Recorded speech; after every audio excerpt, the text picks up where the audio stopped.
Hello everyone, जय हिंद, वंदे मातरम। मैं Krishna sir आपका स्वागत करता हूं आपके अपने यूट्यूब चैनल कृष्णा स्टडी मस्ती पे। तो बने रहिएगा, वीडियो में अंत तक देखिएगा। आज हम लोग डिस्कशन करने वाले हैं प्रैक्टिस सेट 4 को लेके। ठीक है, अगर हम बात करते हैं तो यह सेशन लेखपाल का प्रैक्टिस सेट चलाया जा रहा है, जो कि आज हम देखेंगे practice set 4। 3 practice set complete हो चुके हैं। अगर अभी तक आपने विजिट नहीं किया है, अभी तक आपने नहीं देखा है, तो जाके कृष्णा स्टडी मस्ती के यूट्यूब चैनल पे वहाँ से आप विजिट कर सकते हैं। तो चलिए हम लोग स्टार्ट करते हैं बिना देर किए हुए। अगर चैनल पे पहली बार विजिट कर रहे हैं तो चैनल को सब्सक्राइब करते हुए बेल आइकन को प्रेस कर लीजिएगा, जिससे कि आपको समय समय से अन्य जानकारियाँ भी प्राप्त होती रहें। तो चलिए बिना देर किए हुए हम लोग चलिए, तो ये रहा हम लोगों का आज का प्रैक्टिस 4 और इसको हम लोग डिस्कशन करने वाले हैं। तो चलिए स्टार्ट करते हैं। और पहला क्वेश्चन बड़े ही ध्यान से देखिएगा। और हम लोग स्टार्ट करने से पहले किसी ने क्या खूब कहा है, बड़ी ही ध्यान से सुनना, कि हर किसी पर भरोसा मत करना, हर किसी पर भरोसा मत करना, क्योंकि नमक और शक्कर एक ही तरह के होते हैं। ठीक है, एक ही रंग के होते हैं। क्या चीज़? नमक और शक्कर। लेकिन दोनों के जो गुण होते हैं वो अलग अलग होते हैं। ठीक है, तो बहुत ही ध्यान से जीवन हमें क्या करना है, व्यतीत करना है, जीना है। ठीक है, बिल्कुल शालीनता से ऐसे हम अपने जीवन को व्यतीत करें कि हमारे वजह से सामने वाले को कभी क्या हो, कष्ट ना हो। ठीक है, जैसे अगर आप जैन धर्म या बौद्ध धर्म अगर आप पढ़ेंगे तो उसमें क्या बताया गया है कि अहिंसा को क्या करना है, अस्वीकार करना है। सॉरी, हिंसा को स्वीकार करना है। ठीक है, अहिंसा को क्या करना है, स्वीकार करना है। अहिंसा को क्या करना है, नकार देना है। ठीक है, तो हमें हिंसा नहीं करनी है। ठीक है, बिल्कुल हमें भी जीना है और आपको भी जीना है। तो ऐसे जीना है हमें कि हमारी वजह से किसी को तकलीफ हो तो ये हमें मंजूर नहीं। ठीक है, तो चलिए बिना देर किए हुए हम लोग अपने सेशन पे वापस आते हैं। और ये रहा आज का हम लोगों का पहला क्वेश्चन। बहुत ही शानदार क्वेश्चन है, बहुत ही शानदार। इसको बहुत ही आराम से देखिएगा कि साइमन कमीशन का विरोध करते हुए पुलिस हमले के कारण किस राष्ट्रवादी नेता की मृत्यु हो गई थी। ठीक है, तो वो कौन से नेता हैं जो साइमन कमीशन जब भारत आया था तो उसका विरोध कर रहे थे और पुलिस के एक हमले से, ठीक है, उनकी मृत्यु हो जाती है। तो ऑप्शन नंबर ए कह रहा है कि राजगुरु हैं, बी कह रहा है कि विट्ठल भाई पटेल हैं, सी कह रहा है कि लाला लाजपत राय हैं, और डी कह रहा है कि CR दास हैं, चित्तरंजन दास। ठीक है, अगर हम बात करते हैं कि इसका राइट ऑप्शन क्या हो जाएगा, तो इसका राइट ऑप्शन हो जाएगा option number C is the correct option, Lala Lajpat Rai. क्या हो जाएगा, लाला लाजपत राय। होता क्या है कि साइमन कमीशन जब भारत आता है तो ये लोग विरोध प्रदर्शन करते हैं। ठीक है, और फिर जो पुलिस हमला करता है तो एक लाठी इनके सर पे लगती है। ठीक है, और वहाँ से इतना ब्लड होता है कि इनको इतना चोट लगती है कि वहीं पे ये गिरते हैं और इनकी क्या हो जाती है, मृत्यु हो जाती है। मृत्यु होने के बाद क्या होता है कि यह जो आंदोलन था यह क्या होता है, उग्र रूप ले लेता है। ठीक है, तो इस वजह से साइमन कमीशन का नारा लग रहा था कि Simon commission go back, Simon commission go back. ठीक है, तो ये याद रखिएगा। चलिए आगे चलते हैं। अगला है हम लोगों का कि इनमें से किसने भूमि मापन की व्यवस्था प्रारंभ की। तो जो भूमि मापने की जो व्यवस्था थी सबसे पहले किसने प्रारंभ किया था। ऑप्शन नंबर ए कह रहा है कि शाहजहां ने किया था, बी कह रहा है कि अकबर ने किया था, सी कह रहा है कि बहादुर शाह ने किया था, और डी कह रहा है कि शेर शाह ने किया था। अगर हम बात करते हैं सबसे पहले भूमि मापन की जो व्यवस्था प्रचलित हुई थी, तो ये बहुत पहले से प्रचलित थी, लेकिन उसको एक सही मापन का आकार अगर दिया किसी ने तो वो दिया था शेर शाह सूरी ने। Option number D is the correct option. कौन दिया था, शेर शाह सूरी। शेर शाह सूरी कहाँ का राजा था, और अगर हम बात करते हैं तो शेर शाह सूरी का मकबरा है। ठीक है, तो मकबरा कहाँ है आप ये बताइएगा, क्योंकि ये बिहार से बिलोंग करते थे। ठीक है, तो वहाँ से बिहार से ये अफगान शासक के हुआ करते थे, तो इनके पूर्वज फिर ये वहाँ से लड़ाई लड़ते लड़ते दिल्ली तक पहुँचे थे। तो काफ़ी संघर्ष में रहे कौन, शेर शाह सूरी। चलिए अगला क्वेश्चन है, चंद्रगुप्त मौर्य इस प्रसिद्ध राजनीतिक सलाहकार को निम्नलिखित में से सभी नामों में से जाना जाता था। इसके अलावा मतलब कौन सा नाम है जो जाना जाता था, लेकिन एक नाम है इसमें जिस नाम से उनको नहीं जाना जाता था, हमें वो बताना है। कहने का मतलब कि हमें निगेटिव बताना है, ठीक है। जो इसमें से उनका नाम नहीं है वो ऑप्शन हमें बताना है, ठीक है। ऑप्शन नंबर ए कह रहा है कि चाणक्य के नाम से जाने जाते थे, चाणक्य के नाम से नहीं जाने जाते थे। बी कह रहा है कि विष्णुगुप्त से नहीं जाने जाते थे। सी कह रहा है कि कौटिल्य नाम से नहीं जाने जाते थे। और डी कह रहा है कि समुद्रगुप्त नाम से नहीं जाने जाते थे। अगर हम बात करते हैं तो इसका राइट ऑप्शन हो जाएगा option number B, D is the correct option.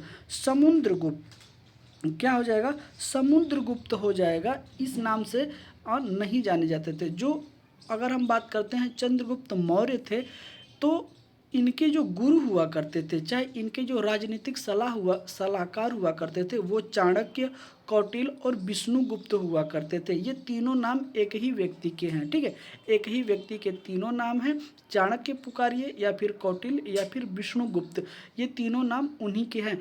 तो अगर हम बात करते हैं कि जब हुआ क्या था कि इनकी एक पुस्तक है और उसका नाम क्या है, तो उस पुस्तक का नाम है अर्थशास्त्र। याद रखिएगा, अर्थशास्त्र की अगर हम बात करते हैं तो अर्थशास्त्र में इकोनॉमिक्स की भाषा नहीं लिखी गई है। उसमें अगर अर्थशास्त्र में क्या लिखा गया है, तो अर्थशास्त्र की अगर हम बात करते हैं तो उसमें राजनीतिक से संबंधित, नीतियों से संबंधित क्या हुआ है, लिखे गए हैं, चैप्टर लिखे गए हैं, ठीक है। चलिए आगे चलते हैं। अगला देखिएगा क्वेश्चन नंबर 4, बड़ा ही प्यारा है कि 1929 ईस्वी के शारदा एक्ट का संबंध मुख्य रूप से किससे था, ठीक है। अब हमें बताना है कि शारदा एक्ट की अगर हम बात करते हैं तो यह किससे संबंधित था, कब, 1929 में। ऑप्शन नंबर ए कह रहा है कि सती प्रथा, बी कह रहा है कि विधवा विवाह, और बी कह रहा है कि विधवा विवाह, सी कह रहा है कि बाल विवाह, विवाह की आयु, ठीक है। सी कह रहा है कि शिक्षा सुधार। अगर हम बात करते हैं शारदा एक्ट का तो ये किससे संबंधित है, तो ये है बाल विवाह से। किससे, बाल विवाह की से संबंधित है। Option number C is the correct option हो जाएगा, ठीक है। बाल विवाह से संबंधित है। चलिए अगला क्वेश्चन देखिएगा कि भारतीय राष्ट्रीय कांग्रेस के 1905 के बनारस अधिवेशन की अध्यक्षता किसने की थी। जो भारतीय राष्ट्रीय कांग्रेस दल था, 1905 के बनारस अधिवेशन की अध्यक्षता किसने की थी। ऑप्शन नंबर ए कह रहा है कि दादा भाई नौरोजी ने किया था। बी कह रहा है कि गोपाल कृष्ण गोखले ने किया था। सी कह रहा है कि सुरेंद्र नाथ बनर्जी ने किया था। और डी कह रहा है कि फिरोज शाह मेहता ने किया था। क्वेश्चन नंबर अगर हम 5 की बात करते हैं तो महात्मा गांधी के जो गुरु थे गोपाल कृष्ण गोखले जी ने किया था। तो 1905 में कांग्रेस का 1905 में बनारस अधिवेशन की अध्यक्षता किसने किया था, तो गोपाल कृष्ण गोखले। महात्मा गांधी के गुरु कौन थे, तो गोपाल कृष्ण गोखले। आगे देखिएगा, स्वतंत्र भारत में उत्तर प्रदेश राज्य के प्रथम विधानसभा अध्यक्ष कौन थे। तो उत्तर प्रदेश के जब स्वतंत्र हो गया था तो पहले उत्तर प्रदेश के प्रथम विधानसभा अध्यक्ष कौन है, हमें बताना है। ऑप्शन नंबर ए कह रहा है कि पुरुषोत्तम दास टंडन, बी कह रहा है कि मदन मोहन शर्मा, सी कह रहा है कि दरबारी लाल शर्मा, और डी कह रहा है कि नफीसुल हसन। अगर हम बात करते हैं कि उत्तर प्रदेश राज्य के प्रथम विधानसभा अध्यक्ष कौन थे, तो पुरुषोत्तम दास टंडन थे। Option number A is the correct option हो जाएगा। क्या हो जाएगा, ए इज द करेक्ट ऑप्शन हो जाएगा। स्वतंत्र भारत की बात कर रहा है, ठीक है, ये भी आप याद रखिएगा। अगला है कि राष्ट्रपति पर महाभियोग, ठीक है। तो महाभियोग चलाने की प्रक्रिया वर्णन किस अनुच्छेद में किया गया है, और किस पे लगाने के लिए, तो राष्ट्रपति पे लगाने के लिए। ऑप्शन नंबर ए कह रहा है क्या आर्टिकल 52 है, बी कह रहा है कि आर्टिकल 61 है, और सी कह रहा है कि आर्टिकल 58 है, और डी कह रहा है कि आर्टिकल 72 है। अगर हम बात करते हैं महाभियोग का, क्या है महाभियोग का, तो वो है आर्टिकल 61 के तहत लगाया जाता है, या चलाने की प्रक्रिया का वर्णन किया गया है। किस आर्टिकल में, तो अनुच्छेद 61 में, आर्टिकल 61 में इसका वर्णन किया गया है।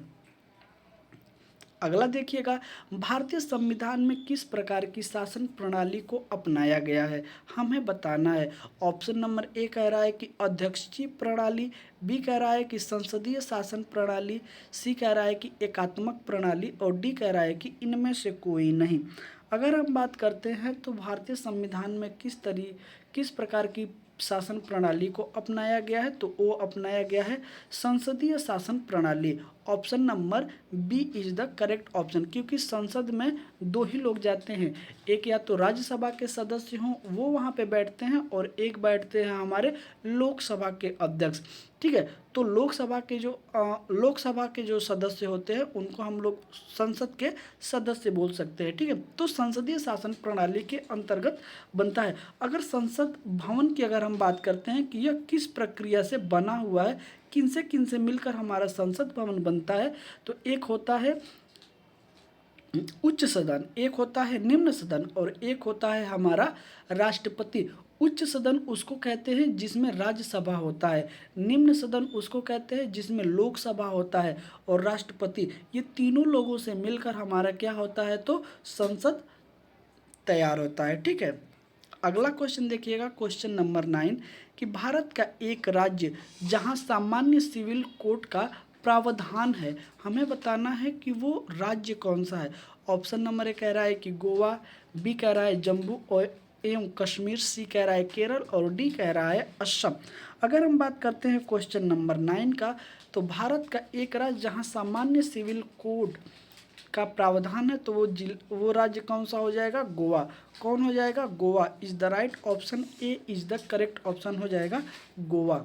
ओके, चलिए अगला क्वेश्चन देखिएगा कि मौलिक अधिकार को लागू करने के लिए संविधान के किस विशेष उत्तरदायित्व सौंपा गया। मौलिक अधिकार को लागू करने के लिए संविधान ने किसे विशेष उत्तरदायित्व सौंपा। ऑप्शन नंबर ए कह रहा है कि उच्चतम न्यायालय को, बी कह रहा है संसद को, सी कह रहा है राष्ट्रपति को और डी कह रहा है कि राज्य विधानमंडल को। अगर हम बात करते हैं मौलिक अधिकार, तो मौलिक अधिकार की जब बात आएगी तो यह उच्चतम न्यायालय मतलब सुप्रीम कोर्ट को यह दायित्व सौंपा गया है। ठीक है, अगर आपका मौलिक अधिकार का हनन हो रहा है तो आप आर्टिकल 32 ठीक है का प्रयोग करके आप सुप्रीम कोर्ट जा सकते हैं, वहाँ से आपको 5 प्रकार की रीट निकल सकती है। ठीक है, रीट को लागू करवा सकते हैं।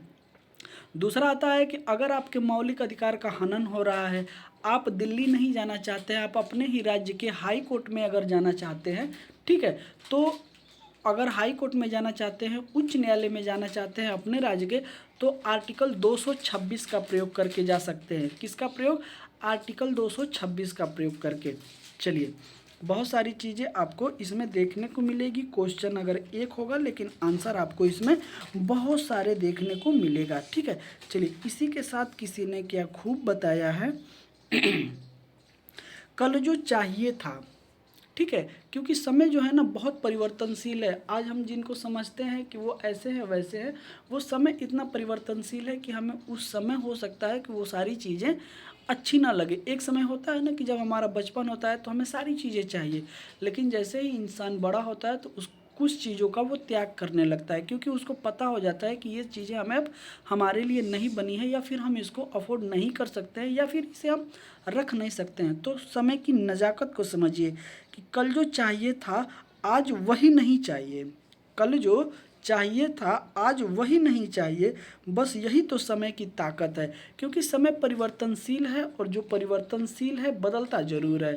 ठीक है, तो हमें सामने से अगर कोई बदल जाए तो हमें दुखी नहीं होना है, बस इतना सा रखना है दिल पे हाथ और कहना है कि समय परिवर्तन है और परिवर्तन में हर कोई बदलता है, आप भी बदल गए। ठीक है, चलिए अब हम लोग आते हैं वापस अपने टॉपिक पे, और ये रहा हम लोगों का 11 क्वेश्चन कि दक्षिण अमेरिका क्या है, दक्षिण अमेरिका महाद्वीप की सबसे ऊंची चोटी कौन है। ठीक है, ऑप्शन नंबर ए कह रहा है कि माउंट एवरेस्ट, बी कह रहा है किलिमंजारो, सी कह रहा है अकांगुआ पर्वत और डी कह रहा है मैकिन्ले।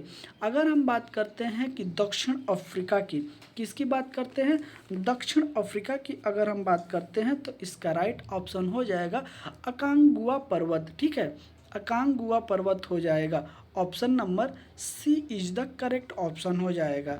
ठीक है, चलिए आगे देखिएगा। अगला है हम लोगों का 12। ठीक है, कह रहा है कि सूची 1 को सूची 2 के साथ सुमेलित कीजिए। यहाँ पे आपको नज़र आएगा सूची 1, ठीक है, और यहाँ पे सूची 2, यहाँ पे देश दिया है और यहाँ राजधानी दिया है। तो हमें बताना है कि किस देश की कौन सी राजधानी है। अगर हम बात करते हैं, पहले नंबर पे आता है तंजानिया। ठीक है, तो तंजानिया की राजधानी कहाँ है? तो तंजानिया की राजधानी है डोडोमा। क्या है? डोडोमा। अब आता है केन्या। बी नंबर पे क्या है? केन्या। अगर केन्या की राजधानी की बात करते हैं तो क्या आता है? नैरोबी। क्या आता है? नैरोबी। केन्या की राजधानी नैरोबी। ठीक है, अब आता है लीबिया, नामीबिया। नामीबिया की अगर बात करते हैं तो ये है विंडहोएक। क्या है? विहोंड-एक। ठीक है, अगर बात करते हैं मोरक्को की तो राजधानी कहाँ है? रबात। कहाँ है? रबात। तो इस तरीके से हमारा बन रहा है 4, ठीक है, सॉरी 3, 2, 4, 1, 32, 41 की अगर बात करते हैं तो राइट ऑप्शन ए हो जाएगा। क्या हो जाएगा? A is the correct option हो जाएगा। इस तरीके से आप देश की राजधानी पूछ सकता है, या फिर किसी देश को दे के ऐसे वहाँ की मुद्रा पूछ सकता है, या फिर कोई देश दे के वहाँ के जो द्वीप होते हैं उसको भी पूछ सकता है। तो इस तरीके से क्वेश्चन आते हैं कूट वाले और इर्स्क वाले जो क्वेश्चन होते हैं, बहुत ही ध्यान से हमें क्या करना है तो सॉल्व करना होता है। ठीक है, क्योंकि थोड़ी सी हमारा मिस्टेक पूरा क्वेश्चन क्या होगा? गलत कर जाएगा। ऑप्शन नंबर क्वेश्चन नंबर 13 देखिएगा कि हिंद महासागर में प्रभावित होने वाली अगुलहास जलधारा की प्राकृतिक कैसी है। मतलब कहने का तात्पर्य ये है कि अगुलहास जलधारा जो है वो कैसी है? ठंडी है, गर्म है, कैसी जलधारा है? ठीक है, हमें बताना है कौन सी धारा है? अगुलहास। ऑप्शन नंबर ए कह रहा है कि ठंडी जलधारा है, बी कह रहा है कि गर्म जलधारा है, सी कह रहा है कि अत्यधिक खारी जलधारा है, और डी कह रहा है कि इनमें से कोई नहीं। तो देखिएगा 13 की अगर हम बात करते हैं तो इनमें से कोई नहीं तो होगा नहीं, और अत्यधिक खारा जलधारी ये भी नहीं हो सकता। अब इसमें से ऑप्शन हमें ए और बी में से हमें देखना है कि क्या होगा। ठीक है, तो अगुलहास की अगर हम बात करते हैं तो यह गर्म जलधारा है। कैसी है? गर्म जलधारा है, ठंडी जलधारा नहीं है। ठीक है, अगुलहास कैसी है? तो गर्म जलधारा है। आगे देखिएगा, कुडनकुलम परियोजना किस राज्य में स्थित है? कुडनकुलम परियोजना किस राज्य में स्थित है? ऑप्शन नंबर ए कह रहा है कि कर्नाटक में, बी कह रहा है कि तमिलनाडु में, सी कह रहा है तेलंगाना में, और डी कह रहा है कि केरला में। अगर हम बात करें तो ये तो कन्फर्म हो गया कि कुडनकुलम परियोजना जो है ये दक्षिण भारत की परियोजना है। अब हमें बताना है प्रॉपर कि कौन सा स्टेट है। अगर हम बात करते हैं कुडनकुलम तो यह किस स्टेट में स्थित है? तो यह स्थित है तमिलनाडु में। कहाँ है? तमिलनाडु में स्थित है। Option number B is the correct option हो जाएगा। तमिलनाडु की अगर हम कैपिटल की बात करते हैं तो क्या है? तमिलनाडु की कैपिटल चेन्नई है। ये भी आप याद रखिएगा, भारत का जो भी शहर आएगा साथ साथ हम उसका राजधानी भी देखते हुए चलेंगे, ताकि उसका जो है हम अच्छे तरीके से ये साथ साथ राजधानी भी हमारी क्लियर होती रहे। ठीक है, तो कुडनकुलम परियोजना कहाँ है? तमिलनाडु में। चलिए अगले क्वेश्चन पे चलते हैं। अगला क्वेश्चन देखिएगा कि गंडक सिंचाई परियोजना क्या है? गंडक सिंचाई परियोजना किन प्रदेशों का एक संयुक्त प्रयास है? मतलब किन दो प्रदेशों के बीच में यह योजना है? ठीक है, क्या है? गंडक सिंचाई परियोजना। ऑप्शन नंबर ए कह रहा है कि उत्तर प्रदेश एवं उत्तराखंड के बीच है, बी कह रहा है कि उत्तर प्रदेश एवं हरियाणा के बीच है, सी कह रहा है कि उत्तर प्रदेश एवं मध्य प्रदेश के बीच है, और डी कह रहा है कि उत्तर प्रदेश एवं बिहार के बीच है। अगर हम बात करते हैं तो इसका राइट ऑप्शन हो जाएगा option number D is the correct option. क्या हो जाएगा? D is the correct option हो जाएगा, उत्तर प्रदेश एवं बिहार के बीच है। अगर हम बात करते हैं गंडक नदी की तो गंडक नदी बिहार और उत्तर प्रदेश का सीमा भी बनाती है। अगर हम बात करते हैं तो गंडक नदी कहाँ प्रवेश करती है? तो गंडक नदी की अगर जब आप देखेंगे तो ये पश्चिमी चंपारण में, कहाँ? पश्चिमी चंपारण में प्रवेश करती है। ठीक है, तो तो वहाँ से ये प्रवेश करती है। और यहाँ पे देखेंगे तो उत्तर प्रदेश का कौन सा एरिया आ जाएगा, जो महाराजगंज पड़ता है ना, महाराजगंज वाला एरिया आ जाएगा। और ये बिहार का पश्चिमी चंपारण हो जाएगा। और दोनों के बीच से सीमा बनाती हुई गंडक नदी निकलती है। चलिए, मुझे उम्मीद है कि सारे क्वेश्चन आपको बहुत अच्छे से और तैयार हो रहे होंगे, क्योंकि इसमें डिस्कशन बिल्कुल आपको एक क्वेश्चन के साथ साथ कई क्वेश्चन इसमें एक ही बार में तैयार किए जाते हैं। ठीक है, चलिए क्वेश्चन नंबर 16 देखिएगा कि मौद्रिक नीति का निर्माण भारत में कौन करता है। तो मौद्रिक नीति का निर्माण भारत में कौन करता है। ऑप्शन नंबर ए कह रहा है कि सेबी, बी कह रहा है कि आरबीआई, ठीक है, सी कह रहा है कि वित्त मंत्रालय और डी कह रहा है कि योजना आयोग। अगर हम बात करते हैं कि मौद्रिक नीति का निर्माण कौन करता है, तो मौद्रिक नीति का निर्माण आरबीआई करता है। Option number B is the correct option. आप देखे होंगे कि जब भी हर 4 महीने पे आरबीआई जो है अपने जो रेट होता है, ठीक है, रेपो रेट, उसमें कुछ अंतर करता है, ठीक है, या फिर वही बरकरार रखता है। तो जो ये तय करता है ना, तो मौद्रिक नीति कौन तय करता है, तो वो आरबीआई तय करता है। ठीक है, तो इसे भी आप याद रखिएगा। अगला क्वेश्चन देखिएगा, अगला क्वेश्चन हम लोगों का क्या है, तो अगला क्वेश्चन है सुपर बाजार होता है। सुपर बाजार होता है, क्या होता है, तो सुपर बाजार क्या थोक विक्रय संगठन होते हैं या फुटकर विक्रय संगठन होते हैं। सी कह रहा है कि उपभोक्ता सहकारी संगठन होते हैं। और डी कह रहा है कि उच्च गुणवत्ता एवं बहुमूल्य वस्तुओं के विक्रय का संगठन होता है। अब हमें बताना है कि इसका राइट ऑप्शन क्या होगा। तो इसका राइट ऑप्शन हो जाएगा B, B is the correct option हो जाएगा, फुटकर विक्रय संगठन। क्या हो जाएगा, फुटकर विक्रय संगठन। ओके, चलिए क्वेश्चन नंबर देखिएगा 18 कि भारत में महिला समृद्धि योजना शुरू की गई थी। तो भारत में महिला समृद्धि योजना कब शुरू किया गया था। ऑप्शन नंबर ए कह रहा है कि 1992 में, बी कह रहा है कि 1993 में, सी कह रहा है कि 1994 में और डी कह रहा है कि 1995 में। अगर हम बात करते हैं तो कब शुरू किया गया था, तो यह शुरू किया गया था 1993 में। Option number B is the correct option. क्या हो जाएगा, B is the correct option हो जाएगा। चलिए अगला क्वेश्चन देखिएगा, बड़ा ही प्यारा है। किस पंचवर्षीय योजना का योजना अवकाश, ठीक है, प्लान हॉलीडे की संज्ञा दी गई। ठीक है, तो वह वर्ष हमें बताना है कि किस पंचवर्षीय योजना को योजना अवकाश, ठीक है, योजना अवकाश मतलब प्लान हॉलीडे की संज्ञा दी गई है। ऑप्शन नंबर ए कह रहा है कि क्या 1966 से 1969 की वार्षिक योजनाएं, बी कह रहा है कि 1978 से 1980 की रोलिंग प्लान, सी कह रहा है कि 1990 से 1992 की वार्षिक योजनाएं और डी कह रहा है कि 1961 से 1966 की तीसरी योजना। अब हमें बताना है कि इसका राइट ऑप्शन क्या हो जाएगा। तो अगर हम बात करते हैं क्वेश्चन नंबर 19 का, तो इसका राइट ऑप्शन हो जाएगा option number A is the correct option. 1966 से 1969 की जो वार्षिक योजनाएं थी, इस पंचवर्षीय योजना को क्या बोला गया, अवकाश योजना। क्या बोला गया, अवकाश योजना। आगे देखिएगा, आगे है कि विकास सतत विकास लक्ष्य, ठीक है, जिसे बोलते हैं एसडीजी, को किस वर्ष तक प्राप्त करने का लक्ष्य रखा गया है। मतलब भारत ने अपना कब तक लक्ष्य रखा है कि हम इसको प्राप्त कर लेंगे। ऑप्शन नंबर ए कह रहा है कि 2020 तक, बी कह रहा है कि 2025 तक, सी कह रहा है कि 2030 तक और डी कह रहा है कि 2050 तक। अगर हम क्वेश्चन नंबर 20 की बात करते हैं तो भारत ने अपना कब तक लक्ष्य रखा है, तो लक्ष्य रखा है 2030 तक। कब तक रखा है, 2030 तक अपना लक्ष्य रखा है, जो कि हो जाएगा। ओके, चलिए अगला क्वेश्चन में खाली स्थान है और बोला है कि क्रोमोसोम जो कि टर्नर सिंड्रोम में प्रभावित होते हैं, तो कितने होते हैं। ऑप्शन नंबर ए कह रहा है कि 14, बी कह रहा है 28, सी कह रहा है 34 और डी कह रहा है कि 45। अगर हम बात करते हैं तो कितने सिंड्रोम जो है प्रभावित होते हैं, तो वो होते हैं 45। Option number D is the correct option. क्या हो जाएगा, D is the correct option हो जाएगा। चलिए आगे देखिएगा, मनुष्य में कितने जोड़ी स्पाइनल तंत्रिकाएं पाई जाती हैं। कौन सा, स्पाइनल तंत्रिकाएं। ऑप्शन नंबर ए कह रहा है कि 30, बी कह रहा है 31, सी कह रहा है कि 37 और डी कह रहा है कि 40।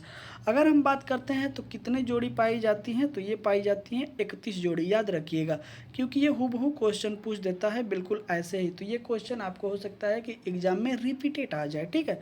तो हमें क्या करना है कि बिल्कुल इसको कंठस्थ कर लेना है कि हमें ये क्वेश्चन को गलत नहीं करना है। Option number B is the correct option हो जाएगा। अगला क्वेश्चन देखिएगा कि निम्नलिखित में से कौन सा विटामिन लाल रक्त कोशिकाओं के निर्माण के लिए महत्वपूर्ण है। तो लाल रक्त कोशिकाओं के लिए कौन सा विटामिन महत्वपूर्ण होता है, हमें बताना है। ऑप्शन नंबर ए कह रहा है कि विटामिन सी, बी कह रहा है कि विटामिन ई, सी कह रहा है कि विटामिन डी और डी कह रहा है कि विटामिन B12 जो है कि महत्वपूर्ण होता है। तो वो होता है विटामिन सी। विटामिन सी जो होता है यह काफ़ी विटामिन डी, ठीक, माफ़ करिएगा, 23 की अगर हम बात करते हैं तो विटामिन सी हो जाएगा, ठीक है। Vitamin C is the correct option हो जाएगा, ठीक है। विटामिन सी जो होता है यह लाल रक्त कोशिकाओं के लिए काफ़ी महत्वपूर्ण विटामिन होता है। अब हम बात कर लेते हैं कि विटामिन सी किस किस में मिलता है। विटामिन सी की अगर हम बात करते हैं तो यह काफ़ी खट्टी चीज़ों में मिलता है, जैसे नींबू हो गया, संतरा हो गया, आंवला हो गया या फिर सिरका हो गया। तो जो भी खट्टे चीज़ होते हैं ना उसमें विटामिन सी की मात्रा प्रचुर मात्रा में पाया जाता है। लेकिन याद रखिएगा कि विटामिन सी को हमारे शरीर में स्टोर करके नहीं रख सकते हैं, क्योंकि विटामिन सी जो होता है वो होता है कि मूत्र के रास्ते से क्या होता है, जैसे आज हमने विटामिन सी का कोई भी प्रचुर मात्रा में, जैसे सबसे ज़्यादा अगर विटामिन सी किस में मिलता है तो आंवला में। अगर हमने आंवला खाया तो वो जाहिर सी बात है कि अंदर जाएगा तो विटामिन सी बनाएगा, लेकिन सी को हम स्टोर नहीं कर सकते हैं। अगली सुबह या फिर शाम तक वो क्या होगा, मूत्र के रास्ते जो है कि वो बाहर निकल जाएगा, ठीक है। तो इकलौता विटामिन है जिसे हम स्टोर नहीं कर सकते हैं, ठीक है। तो ये भी आप याद रखिएगा। चलिए आगे चलते हैं। क्वेश्चन नंबर 24 देखिएगा। एक निष्क्रिय टर्मिनल की विद्युत घटक जो सर्किट परिपथ तत्व के रूप में विद्युत प्रतिरोध लागू करता है, तो वो कौन है, ठीक है। ऑप्शन नंबर ए कह रहा है कि प्रतिरोधक है, बी कह रहा है कि डायोड है, सी कह रहा है कि ट्रांजिस्टर है और डी कह रहा है कि संधारित्र है, ठीक है। ऑप्शन नंबर 24 की अगर हम बात करते हैं तो क्या हो जाएगा, तो ये हो जाएगा जो प्रतिरोध मतलब जो रोकता है, रुकावट करता है रास्ते में, ठीक है, उसे प्रतिरोध कहते हैं। इसे इज द राइट ऑप्शन की अगर हम बात करते हैं तो यह ए हो जाएगा। ए इज द करेक्ट ऑप्शन, प्रतिरोध हो जाएगा, ठीक है। चलिए अगला क्वेश्चन देखिएगा। जब जल जमता है इसका घनत्व होता है। जब जल जम जाता है मतलब जब पानी को जल कहते हैं, जब वह जम जाता है तो इसका घनत्व कैसा हो जाता है। ऑप्शन नंबर ए कहता है कि बढ़ता है, बी कह रहा है कि समान रहता है, सी कह रहा है कि घटता है और डी कह रहा है कि शून्य हो जाता है। जब जल जमता है तो उसके घनत्व की अगर बात करें तो वह बढ़ता है। ऑप्शन नंबर क्या हो जाएगा, ए इज द करेक्ट ऑप्शन, क्योंकि आप देखिएगा जो भी घनत्व की बात करता है, ठीक है, तो घनत्व वो एकदम सिकुड़ के इतना टाइट हो जाएगा, इतना कठोर हो जाएगा, तो उसमें जो घनत्व होते हैं ना या फिर उसके जो कण होते हैं वो क्या होते हैं, आपस में बहुत ही तेज़ी से चिपक जाते हैं एक दूसरे से, ठीक है। तो क्या हो रहा है, वो बढ़ रहा है, घनत्व तो बढ़ेगा, लेकिन वही जब फैलेंगे क्या होगा, उसके कण अगर फैल रहे हैं तो उसमें क्या होगा, उसके घनत्व घटेंगे, ठीक है। तो ये भी आप याद रखिएगा। अगला क्वेश्चन है कि पूंजीवादी कृषि प्रणाली, ठीक है, जिसे कैपिटलिस्ट फार्मिंग के नाम से जानते हैं, में खेती कैसे की जाती है। तो हमें बताना है कि इसमें खेती कैसे की जाती है। ऑप्शन नंबर ए कह रहा है कि केवल परिवार के सदस्यों द्वारा की जाती है, बी कह रहा है कि श्रमिकों की सहायता और स्वयं के निर्देशन से की जाती है, सी कह रहा है पूरी तरह बटैयादारों द्वारा की जाती है और डी कह रहा है कि सरकार द्वारा की जाती है। अगर हम बात करते हैं क्वेश्चन नंबर कौन सा, तो क्वेश्चन नंबर 26 का, तो यह कैसे की जाती है, श्रमिकों की सहायता से स्वयं के निर्देशन में की जाती है, ठीक है। तो हमारा खुद का निर्देश होता है कि खेती कैसे कराना है और हम उसके लिए लेबर मजदूर लगाते हैं और उन मजदूरों को निर्देश जैसे देते हैं वो लोग वैसे काम करते हैं, ठीक है। तो is the right option, B is the correct option हो जाएगा। अगला है कि ग्रामीण पुनः निर्माण मंत्रालय, ठीक है, ग्रामीण पुनः निर्माण मंत्रालय का गठन किस वर्ष किया गया था। अगर हम बात करते हैं क्वेश्चन नंबर देखिएगा कितना है, तो question number option number A कह रहा है कि 1975 में, बी कह रहा है कि 1979 में, सी कह रहा है कि 1982 में और डी कह रहा है कि 1985 में। अगर हम बात करते हैं तो इसका राइट ऑप्शन क्या हो जाएगा, option number B is the correct option. क्या हो जाएगा, B is the correct option हो जाएगा। 1979 में, 1979 में किया गया था। चलिए अगला क्वेश्चन है कि बलवंतराय मेहता समिति की नियुक्ति किस वर्ष की गई थी। ऑप्शन नंबर ए कह रहा है कि 1952 में, बी कह रहा है 1955 में, सी कह रहा है 1957 में और डी कह रहा है कि 1959 में। अगर हम बात करते हैं कि बलवंतराय मेहता समिति का गठन कब किया गया था या नियुक्त कब किया गया था, तो वो किया गया था 1957 में। कब किया गया था, 1957 में। Option number C is the correct option हो जाएगा, ठीक है, 1957 में। अगला है कि प्रधानमंत्री धन धान्य कृषि योजना क्या है। प्रधानमंत्री धन धान्य कृषि योजना, जिसको हम लोग शॉर्ट फॉर्म में बोलते हैं PMDDKY का शुभारंभ किया गया, कब किया गया था। ऑप्शन नंबर ए कह रहा है कि 15 अगस्त 2025 में, बी कह रहा है कि 11 अक्टूबर 2025 में, सी कह रहा है कि 14 नवंबर 2025 में और डी कह रहा है कि 25 दिसंबर 2025 में। अगर हम बात करते हैं तो इसका गठन कब किया गया था, किसका, प्रधानमंत्री धन धान्य कृषि योजना का, तो यह किया गया था 11 अक्टूबर 2025 को। इसका शुभारंभ कब किया गया था, 11 अक्टूबर 2025 को। चलिए इस सेशन का यह लास्ट क्वेश्चन हो जाएगा, तो इसको बहुत ही ध्यान से देखिएगा कि उत्तर प्रदेश विरासत वृक्ष, ठीक है, हेरिटेज ट्री के संरक्षण के लिए जुलाई 2024 में कौन सी योजना लागू की गई थी, हमें बताना है। ऑप्शन नंबर ए कह रहा है कि वृक्ष संरक्षण योजना, सी कह रहा है कि हेरिटेज ट्री अडॉप्शन योजना, सी कह रहा है कि वन मित्र योजना और डी कह रहा है कि ग्रीन यूपी योजना। अगर हम बात करते हैं तो विरासत वृक्ष संरक्षण के लिए 2024 में जो योजना चलाई गई थी वो थी हेरिटेज ट्रीज अडॉप्शन योजना, ठीक है। क्या है, हेरिटेज ट्रीज अडॉप्शन योजना, ठीक है। इसको याद रखिएगा क्योंकि एटीज याद रखिएगा, ऐसे ही क्वेश्चन पूछ सकता है। तो सेशन आपको कैसा लगा ज़रूर आप हमें कमेंट करके बताएं। और आज हम लोगों ने एक टारगेट कंप्लीट कर लिया है। ऐसे ही आपको 10 प्रैक्टिस सेट आपको एग्ज़ाम से पहले देखने को मिल जाएंगे कृष्णा स्टडी मस्ती के यूट्यूब चैनल पे।